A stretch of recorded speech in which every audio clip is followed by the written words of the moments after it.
প্রিয় বন্ধুরা, এই তিনটি লক্ষণ দেখলে বুঝবেন সেই রাতটি লাইলাতুল কদরের রাত।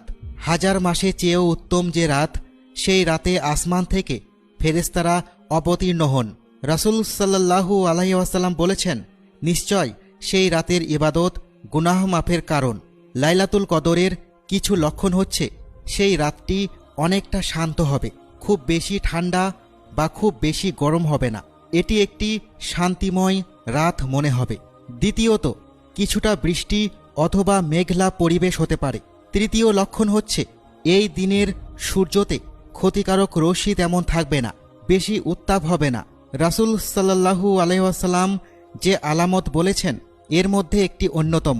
এই রাত শান্তিপূর্ণ মনে হবে, মানুষের কাছে শান্তি লাগবে।